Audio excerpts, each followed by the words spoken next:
Friends, आज हम जिस पर चर्चा करने वाले हैं वो भारत के इतिहास में एक बहुत ही दर्दनाक भरी घटना है जो सुनने के बाद आप लोगों की हाल बेहाल होने वाली है। तो शुरू करने से पहले जय हिंद। वंदे मातरम। नमस्कार। मैं हूँ पीटर। मैं हूं मिलन। सस्पेंस एंड मोटिवेटेड चैनल में जो फ्रेंड नया है चैनल को सब्सक्राइब कीजिए और शेयर भी कर दीजिए और हमारे प्रिय चैनल सस्पेंस एंड मोटिवेटेड से जुड़ी रहे और साथ में बेल आइकन दबाना मत भूलिए। तो चलिए शुरू करते हैं।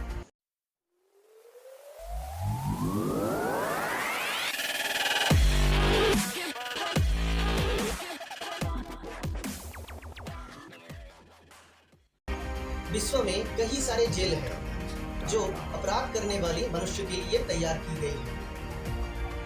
कुछ जेल ऐसे भी है जिसका नाम सुनते ही डर के मारे अपराधी की पैंट गीली हो जाती है। इसी में हमारे देश भारत में भी एक जेल है, सेलुलर जेल है, जिसका नाम है काला पानी और ये अंग्रेजों द्वारा बनाया गया था। काला पानी एक ऐसा सच और भारतीय पर किया गया अंग्रेजों द्वारा अत्याचार की एक दर्दनाक भरी घटना थी जो सुनने के बाद आपका रक्त गर्म हो जाएगा।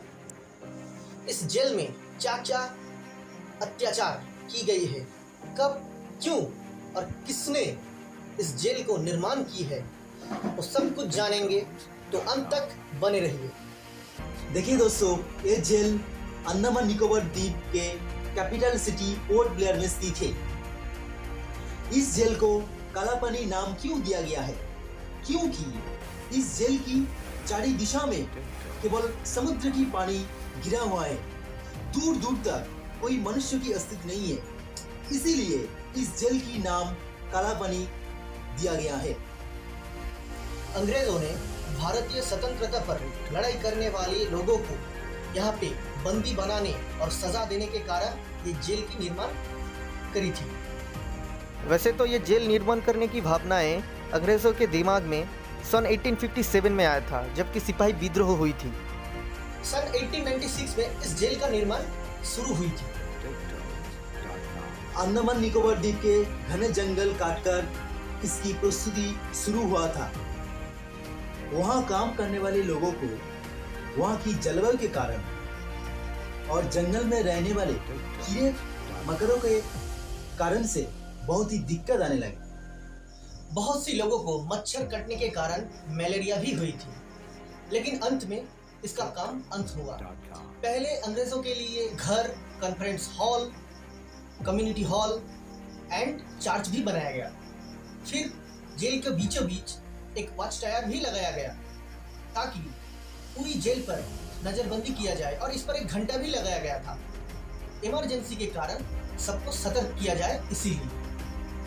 इसके बाद शुरू हुआ 7 शाखा वाली जेल की निर्माण और सभी शाखा में 3 फ्लोर थे जिसके 696 कुचड़ी मौजूद थे। क्योंकि सब बंदी को अलग रखना जो था और हर बंदी को अलग रखने का कारण एक ही था, क्योंकि वो आपस में स्वतंत्रता का कोई बातचीत ना कर पाए और अकेलापन महसूस करते करते वो अपने आप ही मर जाए। हर सेल का साइज 4.5 मीटर इंटू 2.7 मीटर और उसकी ऊंचाई 3 मीटर थी और उसी ऊंचाई में एक खिड़की भी मौजूद थी। ये सुन के आपका दिमाग में ये ख्याल जरूर आया कि हर कोई इतनी सी ऊंचाई में से भाग सकता है, लेकिन आपको पहले बता दिया कि ये जेल चारों दिशा में से पानी से घिरा हुआ है। अगर कोई भागा भी तो ज्यादा दूर भाग नहीं सकता। ये सब होने के बावजूद भी कई सारे बंदी भागने के लिए प्रयास किए थी, लेकिन बाद में वो सब असफल रहे। ऐसा भी कहा जाता था एक बार एक साथ 200 बंदी भागने के लिए प्रयास किए थी, लेकिन अंत में सबको पकड़ लिया गया। कुछ बंदी इसको सहे बिना आत्महत्या कर ली और कुछ लोगों को यानी कुछ बंदियों को जेलर साहब ने फांसी की सजा सुनाई दी। इसका जो मुख्य भवन है ये लाल ईंटों से बनाया गया था और ये ईंट बारमा से लाया गया था, जो अब म्यांमार नाम से जाना जाता है। और फाइनली 10 मार्च 1906 में ये जेल का काम पूरी तरह से कंप्लीट हो चुकी थी। इस जेल में बंदी पर बहुत ही अत्याचार किया जाता था। हर बंदी को रोजाना कलू के बैल की तरह 30 पाउंड नारियल और सरसों को लपेटना होता था कलू की तरह। अगर ना करे तो उनको बुरी तरह से पीटता था। बहुत सारे बंदी को बहुत सारे काम करवाते थे, जैसे नारियल तोड़ना, कलिए बुनना, रस्सी बनाना, इतना सा काम।